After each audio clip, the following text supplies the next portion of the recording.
The crash of the Ukrainian F-16 fighter jet on August 26, which resulted in the death of the pilot, Lieutenant Colonel Oleksiy M.S., known by his call sign Moonfish, has yet to be determined. The crash occurred during one of the largest Russian aerial attacks on Ukraine.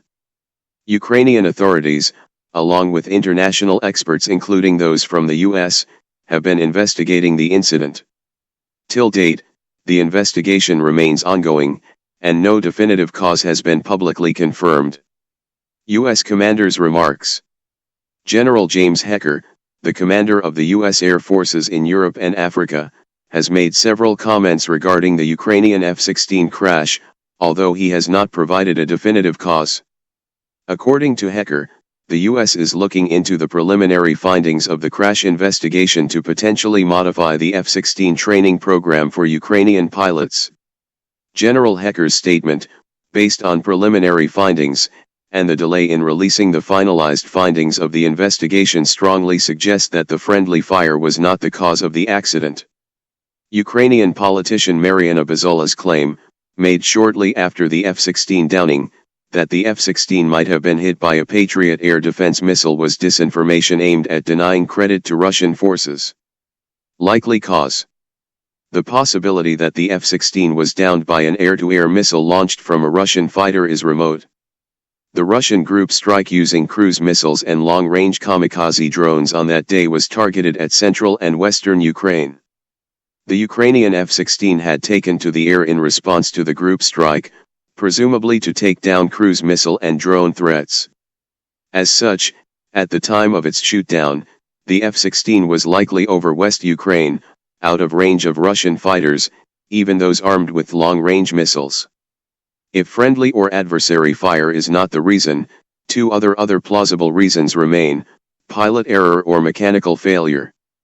It's unlikely that a mechanical failure would have resulted in the loss of the pilot's life, or such a lengthy investigation. Pilot error could have resulted in CFIT, controlled flight into terrain, or collision with the target missile or its debris. It's possible for a fighter with a capable and powerful radar to detect, track and engage a low-flying cruise missile while itself flying at medium altitudes. A look-down, shoot-down attack requires the radar with high processing capability to remove ground clutter. The F-16 is a small aircraft with a small nose section. Considering the small aperture of its radar, its relatively low power output and the possibility that it was engaging a stealth missile, it is quite likely that the Ukrainian pilot was unable to execute a look-down, shoot-down attack. Under the circumstances, the pilot may have chosen to descend to the cruising altitude of the missile for an engagement. There is also the possibility that the pilot had expended his air-to-air missiles and went down for a gun engagement. Cruise missiles don't just fly low, they often fly low through terrain to mask their approach from ground radar. Engaging a cruise missile flying through terrain at 200 feet is high-risk flying.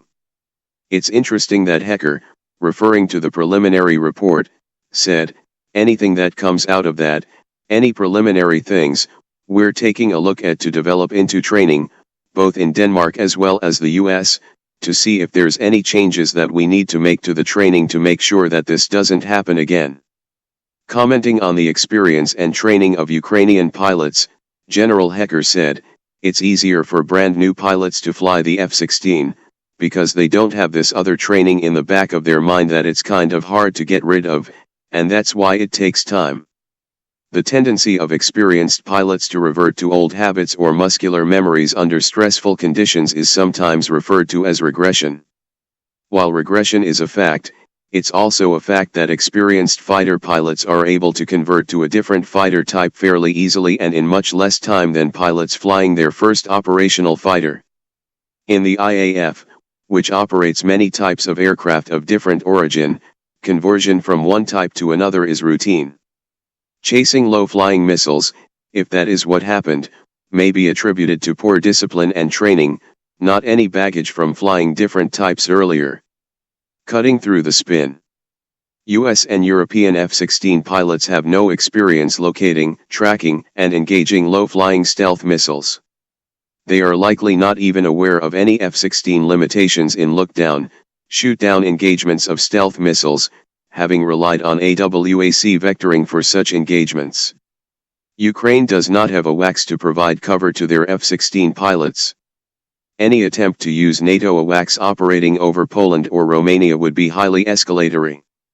The lack of tanker support confines the short-range Ukrainian F-16 fighters to the western part of Ukraine. Conclusion. Defending the very limited role that Ukrainian F-16s have played so far, General Hecker said, the pilots are new to it, so they're not going to put them at the riskiest missions. The truth is, it's not the pilots, it's the aircraft.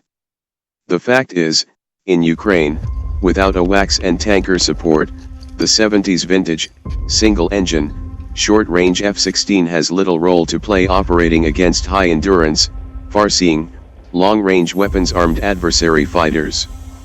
Ukraine will have to evolve its own tactics to make their F-16s more effective.